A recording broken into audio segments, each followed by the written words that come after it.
আপনার কাছে যদি দামি ক্যামেরা বা নামি ব্র্যান্ডের বাইক থাকে, তবে আপনি দেখবেন বন্ধুর অভাব হবে না। মানুষ তখন আপনার সঙ্গের চেয়ে আপনার আভিজাত্যকে বেশি প্রাধান্য দেয়। একটি সরকারি চাকরি পাওয়া মাত্র আপনার কদর বদলে যাবে।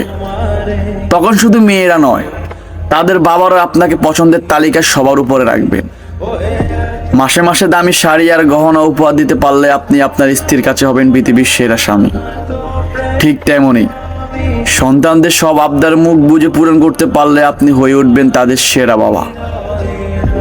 পড়াশোনায় ভালো হলে শিক্ষকদের কাছে আপনি হবেন স্নেহের পাত্র, আর আচরণে নম্র ভদ্র হলে বড় ভাইদের কাছে হয়ে উঠবেন অতি প্রিয়। যখন আপনার কেরিয়ার সংকটে পড়বে, যখন আপনি সব হারিয়ে সর্বশান্ত হয়ে যাবেন, তখন হয়তো পৃথিবীর সবাই আপনাকে ছেড়ে চলে যাবে, কিন্তু একজন মানুষ কখনোই আপনাকে ছেড়ে যাবেন না। তিনি হলেন আপনার মা। পৃথিবীর সব আলো নিভে গেলেও মা তার সন্তানের পাশে ছায়া হয়ে দাঁড়িয়ে থাকে পরম মমতায়।